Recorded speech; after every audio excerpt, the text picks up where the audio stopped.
I still can't believe I'm actually writing this down. It's been 3 weeks since it happened, but I'm still sleeping with all the lights on. My hands are shaking just thinking about it. I need to get this out. Maybe someone here has experienced something similar or can tell me I'm not losing my mind. So my dad retired last month after 35 years working for the same company.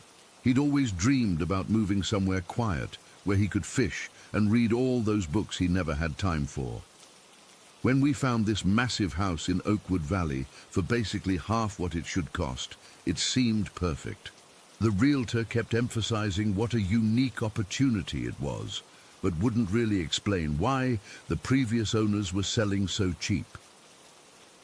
When we finally met Mr. Garrison, the old owner, during the final walkthrough, I should have paid more attention to the warning signs.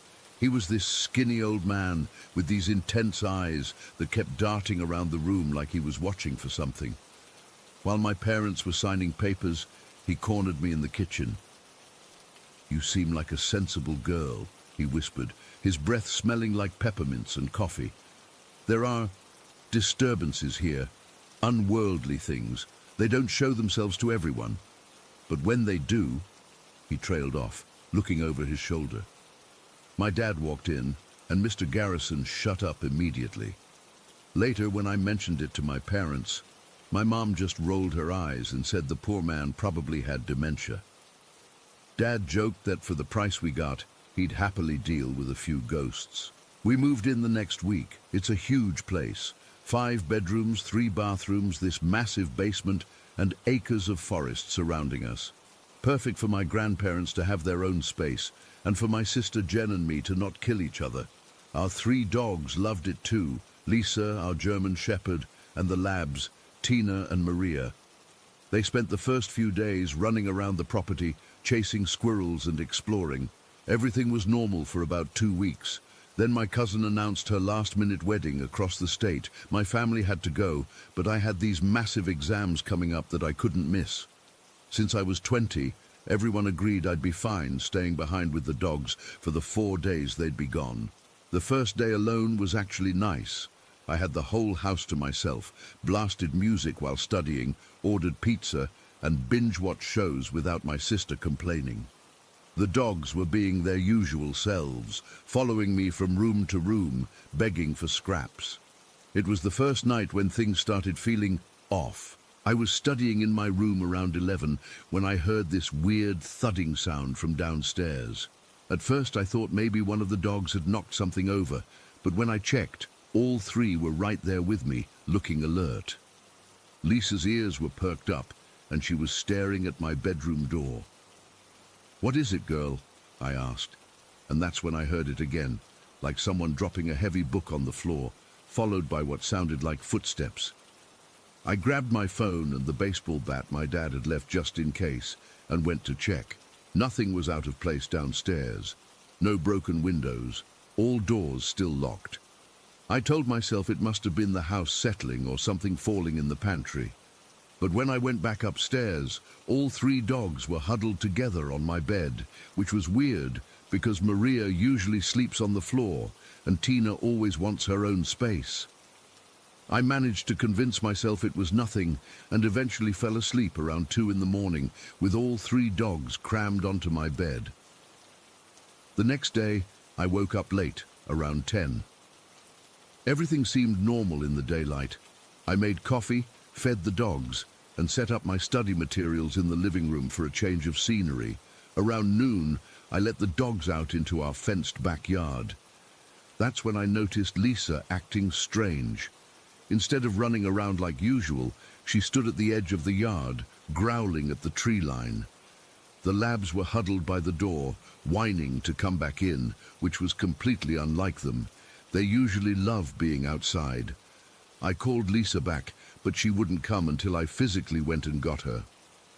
As I was walking her back to the house, I swear I saw something move between the trees, just a quick shadow, there and gone. I told myself it was a deer, or maybe a bear, even though it didn't really move like either. By late afternoon, I was deep into studying when I realized the house had gotten uncomfortably quiet. You know that silence that feels heavy, like the air is pressing in on you? I called for the dogs, but they didn't come. I found all three of them in the hallway, outside my parents' bedroom, staring at the closed door. Lisa was making this low, continuous growl I'd never heard from her before. I checked my parents' room. Nothing. Empty closets. Nothing under the bed. But it was freezing cold compared to the rest of the house, even though the thermostat was set the same throughout. That second night, I decided to sleep with my door closed and locked. The dogs refused to leave my side. Around 2 in the morning, I woke up to Lisa growling again. The labs were pressed against me, trembling. Then I heard it. A soft scratching sound coming from my door, like fingernails dragging slowly down the wood. "Hello?" I called out, my voice embarrassingly shaky. The scratching stopped immediately. Then came the whisper. "Mira!" So faint I almost thought I'd imagined it. But Lisa's growl turned into a bark, and I knew she'd heard it too. I grabbed my phone to call my parents, but of course there was barely any signal out in the middle of nowhere. I sent a text to my mum saying I wasn't feeling well and asking when they'd be back. The message took forever to send, and her reply came through almost an hour later. They'd be home the day after tomorrow, around noon. She asked if I needed anything. I started typing about the noises and the weird stuff happening, but the message wouldn't send. I tried 3 times before giving up. I didn't sleep the rest of that night. Just sat up in bed with the lights on, the baseball bat across my lap, and 3 terrified dogs around me. The third day was when things escalated from creepy to absolutely terrifying. I woke up, must have dozed off eventually, to find my bedroom door wide open. I know I locked it. I distinctly remember turning the lock and even checking it twice. The dogs were still on my bed, all awake and alert, staring at the open doorway. When I went downstairs, I found all the kitchen cabinets open, every single one. The fridge door was open too, food still inside, but the light was off. I checked the power. Everything else was working fine. I was seriously freaked out by this point. I tried calling Jen, but my phone kept dropping the call every time I tried to explain what was happening. I'd get to, "There's something wrong with the house," and the line would go dead. After the 5th try, my phone battery, which had been at 80%, suddenly drained completely. I was charging my phone in the kitchen when I heard a crash from upstairs, like something heavy falling. The dogs started barking like crazy. Maria, who's usually the calmest of the 3, was absolutely losing it, barking at the ceiling. I didn't want to go upstairs. Every instinct was screaming at me to just grab the dogs, get in my car, and drive until I hit civilization. But my laptop with all my exam notes was up there, and I couldn't leave without it. I crept up the stairs, the dogs surprisingly following me instead of hanging back. When I reached the top, I saw what had fallen. The large mirror that hung at the end of the hallway was now shattered on the floor. But what made my blood run cold was what I saw reflected in the broken pieces as I approached. It wasn't my reflection. In each shard was a different dark shape, like shadows of people standing behind me. I spun around. The hallway was empty. I ran to my room, grabbed my laptop and charger, and was heading back to the stairs when I heard a door slam somewhere in the house. Then another, and another, one after the other, like dominoes. The dogs were going absolutely berserk now. Lisa positioned herself between me and the hallway, hackles raised. Then she suddenly yelped like something had hurt her and backed up against my legs, nearly knocking me over. That's when I saw it. Just for a second, at the end of the hallway, a dark figure taller than any person should be, thin and distorted. It moved so fast, ducking into my parents' room before I could really process what I was seeing. I should have left right then. I should have grabbed the dogs and just gone, but some stupid part of my brain was still trying to find a logical explanation. Maybe it was an intruder, a person I could deal with. A person made sense. I yelled out, trying to sound braver than I felt. "I know someone's there. I've called the police." The response was immediate. A laugh. Not a human laugh. It was like multiple voices laughing together, some high, some impossibly deep, all overlapping. It came from everywhere and nowhere at once. I ran down the stairs so fast I nearly fell, the dogs right behind me. I grabbed my car keys from the hook by the door, but when I tried to open the front door, it wouldn't budge. The deadbolt was unlocked, the doorknob turned, but it was like something was holding it shut from the other side. I tried the back door. Same thing. Every window I tried was either stuck or would only open an inch before stopping. The sun was starting to set. I didn't want to be in that house after dark again. I tried breaking a window with a chair from the dining room, but the glass wouldn't break. It didn't even crack, just made this dull thudding sound when I hit it. By now, I was in full panic mode. I barricaded myself in my dad's study on the first floor because it was the only room with a solid wood door and a lock that needed a key. I brought in dog food, water, snacks, my phone charger, and my laptop. As darkness fell, the noises began again. Footsteps overhead moving from room to room, dragging sounds, thumps and crashes. The dogs were pressed against me on the small couch, occasionally growling, but mostly just trembling. Around midnight, my phone finally had enough charge to turn back on. I tried calling anyone, my parents, my sister, even 911, but every call failed to connect. I took a video of the sounds coming from upstairs, thinking at least I'd have evidence to show my family. But when I played it back, there was nothing, just silence. Then the scratching started on the study door. Gentle at first, then harder, more insistent. Something was scraping against the wood methodically, moving from top to bottom, over and over. The doorknob rattled. The key I'd locked it with began to turn slowly in the lock. I shoved a chair under the knob just as the lock clicked open. The chair held, but began sliding inch by inch across the floor as something pushed against the door. "Mira!" The same whisper from before, but closer, right on the other side of the door. "Let us in, Mira!" I covered my ears, but it didn't help. The voice wasn't just coming from outside the door anymore. It was like it was inside my head. "Your family isn't coming back, Mira. They've left you here with us." The dogs started howling, a sound so pained and terrified it made my skin crawl. Then I saw it. Dark, smoke-like tendrils seeping under the door, curling across the floor toward me. I screamed and backed up until I hit the bookcase. The tendrils stopped about a foot away from me, writhing in the air like they were alive and thinking. "We've been so lonely, Mira." I must have passed out at some point. I don't remember anything else until I woke up to sunlight streaming through the study windows and Lisa licking my face. My phone showed it was just past 7 in the morning. The door was still closed, the chair still wedged under the knob. I was afraid to open the door, but I couldn't stay in there forever. When I finally worked up the courage and moved the chair, the door swung open easily. The hallway was empty. The house was a disaster.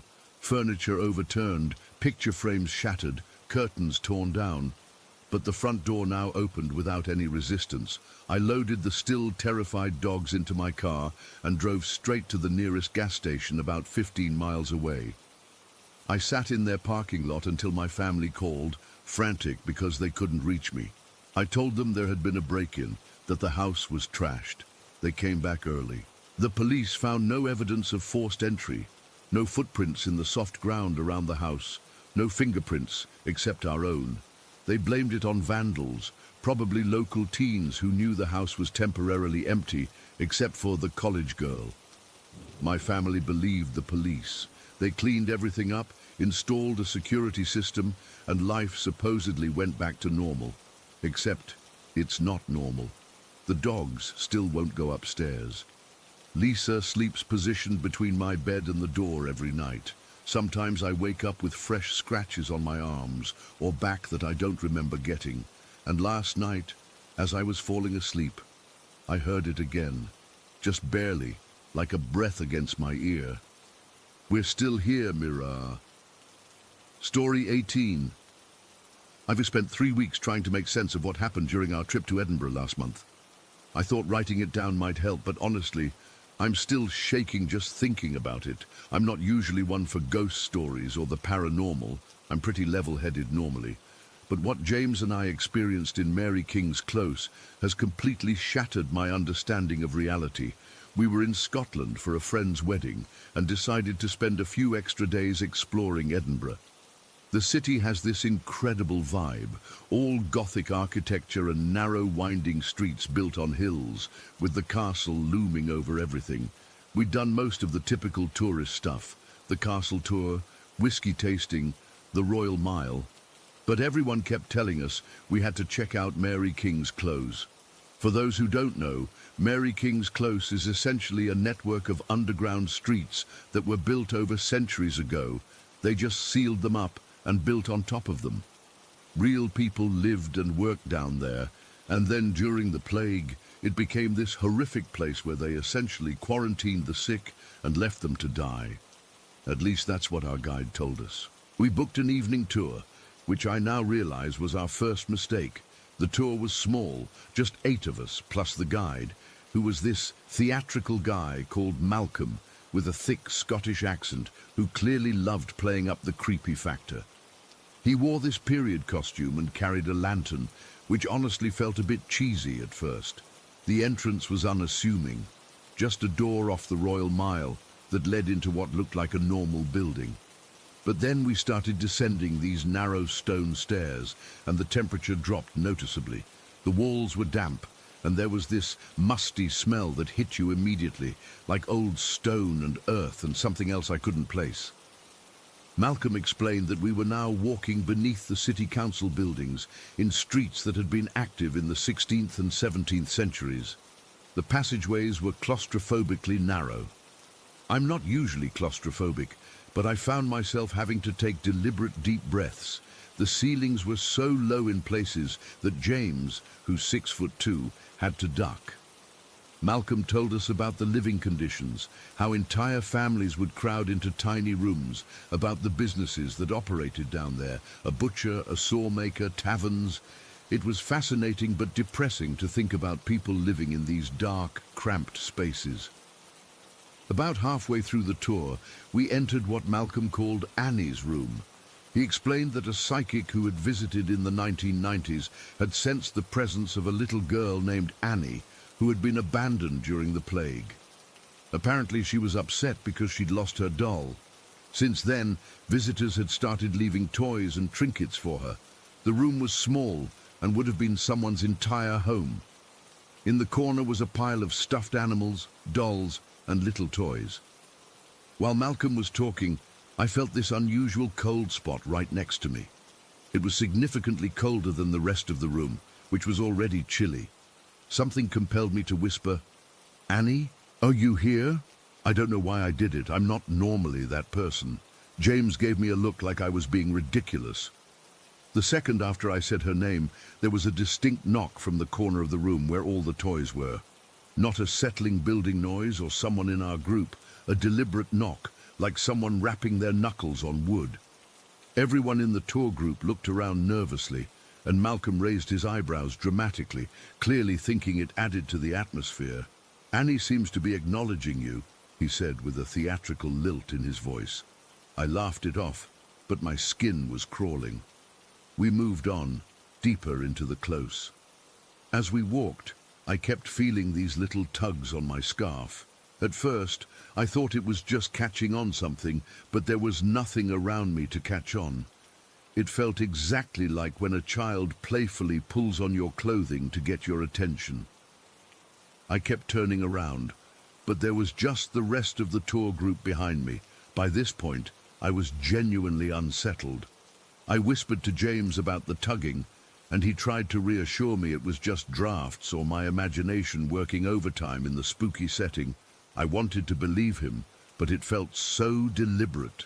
These little pulls, pausing, then pulling again. At the end of the official tour, Malcolm showed us a narrow staircase cordoned off with a velvet rope. This staircase was sealed for centuries until renovations in 2008, he explained. The workers reported strange occurrences after they opened it. Tools going missing, unexplained noises, cold spots. Some say they disturbed something best left alone. He finished with some information about the gift shop and where the exit was, and people started to disperse. That should have been the end of it. We should have just left with everyone else. But James, who'd been skeptical and making little sarcastic comments throughout the tour, suddenly got this mischievous look. "Want to check out that staircase before we go?" he whispered. "Malcolm's already gone ahead with the others." "Are you crazy? It's roped off for a reason," I said. "Probably just because it hasn't been properly restored yet," he replied. "Come on, when are we going to be back here? Don't you want to see what's up there?" I don't know why I agreed. Maybe I wanted to prove to myself that I wasn't actually scared. Maybe I was just caught up in the moment. Either way, we waited until the rest of the group had followed Malcolm around the corner. Then James lifted the rope, and we slipped under it. The staircase was narrower than the others we'd seen, spiraling up into darkness. James used the flashlight on his phone to light our way. The stone steps were worn in the middle from centuries of use. I remember noticing cobwebs in the corners that looked undisturbed, like no one had been up here in ages, despite what Malcolm had said about renovations. We climbed slowly, the only sound our footsteps and breathing. After about 15 steps, we reached a small landing where the staircase turned, and that's when I saw her. Standing at the top of the next flight was a woman. At first, I thought somehow another tourist had found their way there, but I realized immediately that something was wrong. She was wearing what looked like a tattered dress from centuries ago, a dirty grey color with a torn apron. Her hair was matted and wild, her face gaunt with hollow cheeks. But it was her eyes that made my blood turn to ice. They were completely hollow, like black pits, fixed directly on me. I froze. I couldn't speak, couldn't move. James was still a step behind me and hadn't seen her yet. "What's up there?" he asked, trying to move past me. The woman's face contorted into an expression of pure rage. She raised one skeletal hand and pointed down the stairs, at us or past us, I couldn't tell. Then I heard it. Whispers. Multiple voices speaking in what sounded like old Scots dialect. I couldn't understand the words, but the tone was unmistakably threatening. "James," I finally managed to whisper. "There's someone up there." He moved level with me on the landing and shined his light up the stairs. "Holy shit," he breathed. The woman took a step toward us, but her feet didn't touch the ground. She was floating, hovering just above the stairs. Then everything happened at once. James was suddenly yanked backward with incredible force, like someone had grabbed him from behind. He fell hard against the stone steps, tumbling down several before catching himself. I screamed and tried to help him up, but he yelled out in pain. In the beam of his dropped phone, I could see fresh scratches appearing on his arms, actual claw marks that cut through his sweater and drew blood. The ghostly woman was moving closer, gliding down the stairs toward us. The whispers grew louder, more frantic. I pulled James to his feet, and we practically fell down the staircase in our rush to get away. I remember the overwhelming sense of rage and malevolence following us, like a physical wave. And then, as suddenly as it had started, everything stopped. The whispers cut out, and when I dared to look back up the staircase, the woman was gone. We burst out of the close and onto the Royal Mile, gasping for air. The night was busy with tourists and locals, completely normal. Nobody seemed to notice two people who had just seen the impossible. Back at our hotel, James tried to rationalize what had happened. "It must have been part of the tour," he insisted, wincing as I cleaned the scratches on his arms. "Some kind of projection or an actor they plant to scare people who ignore the rope." But we both knew that wasn't true. No projection could physically attack someone. No actor could float or appear and disappear like that. That night, in the bathroom of our hotel room, I noticed something that I still can't explain. In the mirror, I could see faint bruises forming around my neck, small, distinct marks in the perfect pattern of tiny fingers, like a child had grabbed me there, like something had been tugging not just on my scarf, but on me. We cut our trip short and flew home the next day. We haven't really talked about what happened since. What is there to say? I've researched Mary King's Close extensively since we've been back, trying to find any mention of a ghost matching the woman we saw. But there's nothing specific, just general accounts of hauntings and unexplained phenomena. I don't know what we encountered in that stairwell. I don't know why it attacked James, but not me. I don't know why a child's ghost, if that's what was pulling my scarf, would leave bruises on my neck. None of it makes sense, and I'm not sure it ever will. All I know is that sometimes at night, I still hear those whispers right as I'm falling asleep, and occasionally I feel the lightest tug on my clothes, as if small fingers are trying to get my attention. Story 19. I never believed in the paranormal. I'm a practical person. I work in accounting, I like spreadsheets and things that make sense. My wife Emma is more open-minded, but even she's not what you'd call superstitious. We're just a normal couple in our late 30s who wanted to escape London and find somewhere peaceful to live. When we found the blacksmith's cottage in Yorkshire last year, it felt perfect. The estate agent told us it dated back to around 1700. It had thick stone walls, wooden beams, and a garden that backed onto rolling fields. The previous owners had modernized it just enough, updated the kitchen, added central heating, but kept all the character. It was exactly what we'd been saving for. We moved in last September, excited to start our new rural life. The first few weeks were busy with unpacking and settling in. Nothing felt off about the place. No cold spots, no strange noises, nothing that would make you think haunted. If anything, it felt warm and welcoming.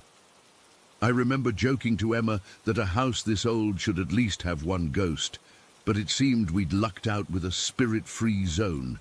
Then the screws started appearing.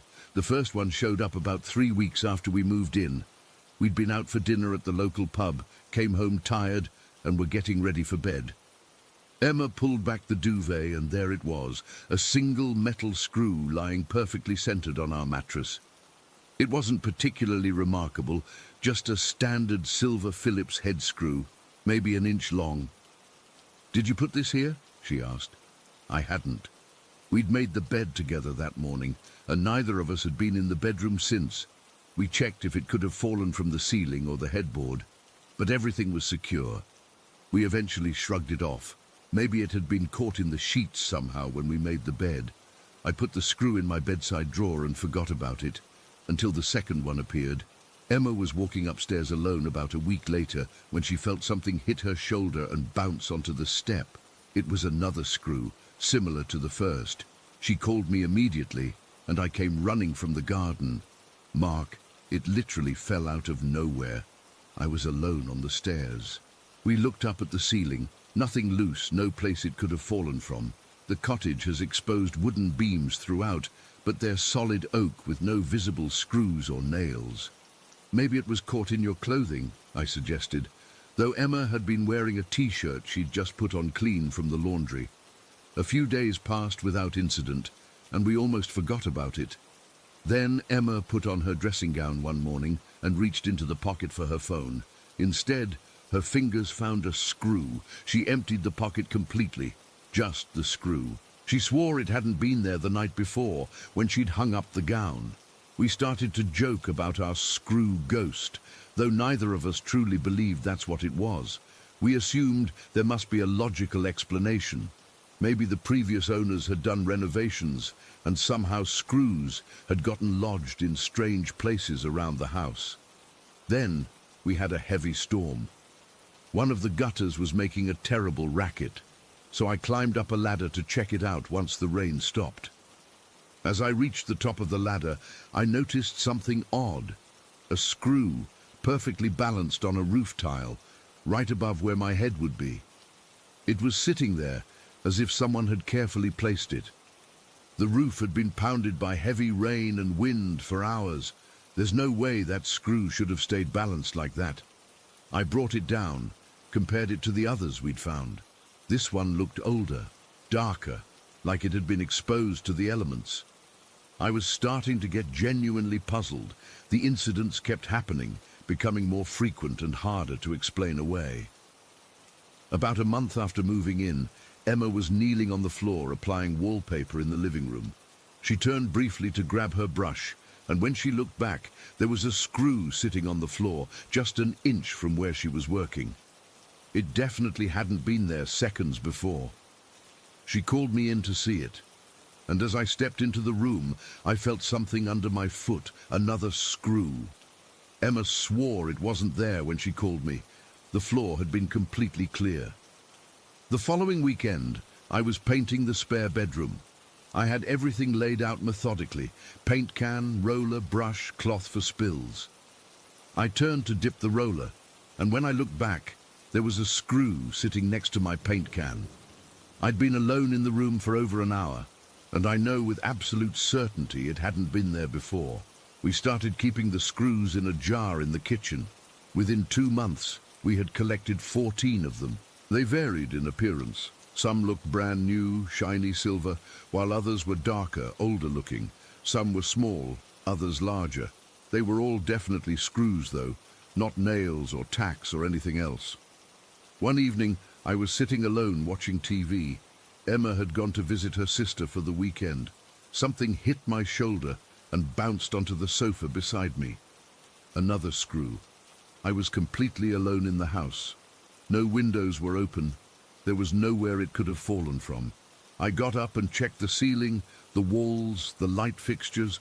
Nothing loose, nothing missing a screw. The most disturbing incident happened about 5 months after we'd moved in. I was in the kitchen making coffee one morning.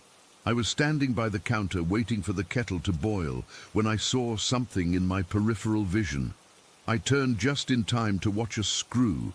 I can only describe it as materializing, about a foot below the ceiling. It didn't fall from the ceiling. It appeared in mid-air and then dropped vertically, landing at my feet with a tiny metallic ping against the tile. I froze. There was no denying what I'd seen. The screw had literally appeared out of nowhere. I picked it up. It was warm to the touch, like it had been held in someone's hand. That was when I finally admitted to myself that something truly unexplainable was happening in our home. We started researching the history of the cottage. The estate agent had told us it was originally a blacksmith's cottage, built around 1700, but we hadn't dug any deeper than that.